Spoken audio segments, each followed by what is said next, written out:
करे तो हो mama. Tagore, of course, was my first love in terms of poetry. Being able to put himself in the shoes of a housewife and write about her travails. What I would would have liked earlier on in my life was to become a poet. But I was not very good at writing poetry. So I decided that I would rather do something else. I went to Glasgow in my youth and studied naval architecture for 2 years. And then I decided that I would not pursue that because after qualifying I won't have any job back in my home. So I decided to change to accounting.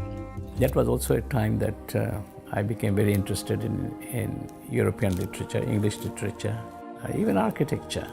So I became quite a European aesthete, you can call me. When I was abroad, I lost my mother in 1957. So that was also one of the reasons why I didn't come home very often. My mother's loss was a great loss to me. She was a person of great kindness and so on. I still think of her and how young she was when she died. She was 44. But then in 1965 I came and then I liked what I saw. And in 1968 I came back for good. I was thinking that this is a night which is going to be the last night for many people. Deaths at that night was about 500,000. There's no point in living in a kind of life that you are completely insulated from other people's lives. The importance of having a good life, doing work in a multinational organization seemed quite immaterial to me at that point. So that sort of changed my whole attitude to life. That was the start of the feeling.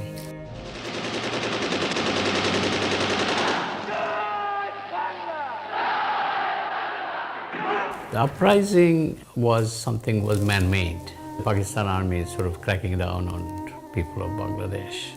They came to our house too. They lined us up a bit. The chairman of Shell Oil Company wanted me to work as liaison officer between the oil companies and the army headquarters, which is, murdering our people. So I'd like to tender my resignation and protest against it. And I'd be able to contribute more for the liberation war from London than joining the Mukti Bahini. We thought maybe that the struggle will go on for a long period of time. I have to basically finance myself for the next few years, so I couldn't really afford to keep the house. When Bangladesh became liberated very quickly, all the money was there for me to start BRAC. I saw the distress of people having to leave their homes and go to India to live in a camp. And that gave me an impression that after Bangladesh became independent, all these people, 10 million people, will come back home. And they will find in their homes there's nothing there to start with. I recruited a lot of young people who were in the liberation movement. So I was like their teacher. So we were learning together. We decided to go to every household in Bangladesh to teach women how to make oral rehydration fluid at home to cut down diarrheal mortality in the house. So once we have gone to every house in Bangladesh, the country is your backyard. Most people think that a kind of a rebirth, because I was a very different kind of person. I was very well dressed as a young man in London. They used to call me the Lord Camden.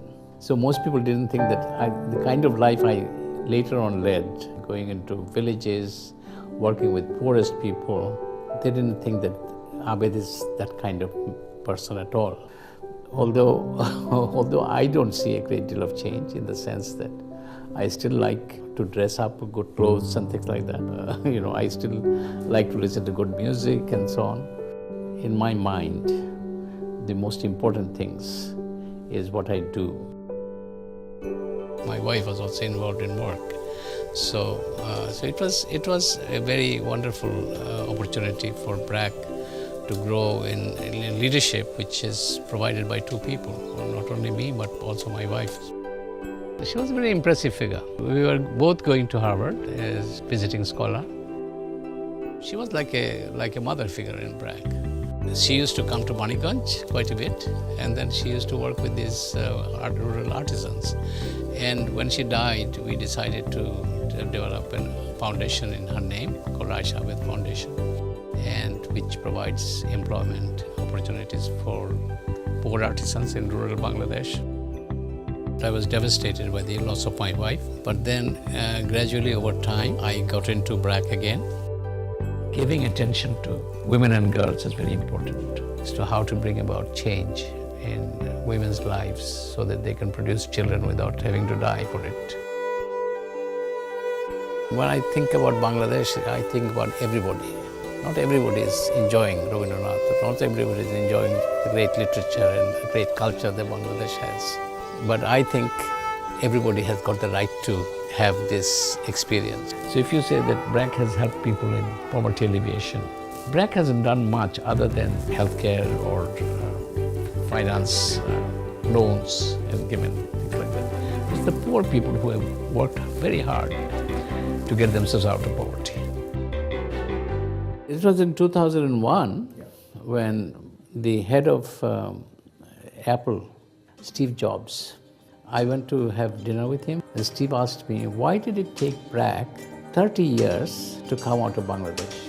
So I said, Steve, I never thought of going anywhere else. I just wanted to work in Bangladesh. It's only when I found that in Afghanistan, suddenly 3 million Afghans were going back to their homeland. I saw that many of the things that we do, what we do in Bangladesh, microfinance, healthcare, education, Shastra Shevikas and things like that, everything works there in Afghanistan too. It gave us the self-confidence that many of the things that we do in Bangladesh are probably good for other countries too.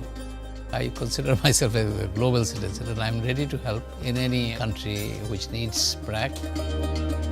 I don't have any retirement plan, but I have semi-retired in the sense that I come to office about 10 o'clock. I used to come at 8 in the old times.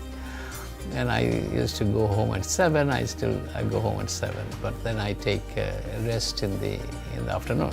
I don't seek recognition for my work. Recognition is something that pleases me because it pleases my organization. Our staff feels happy that BRAC's work is recognized. I'm interested in the work itself and the kind of benefit poor people derive from it. I've lived a full life and I'm happy that my life has not been wasted.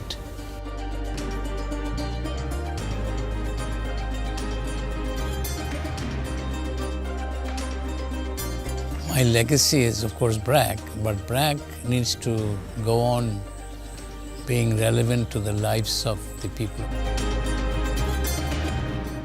Human life is for a short period on Earth, and I would like that short period that each of us have to be as happy and as productive and as meaningful as possible.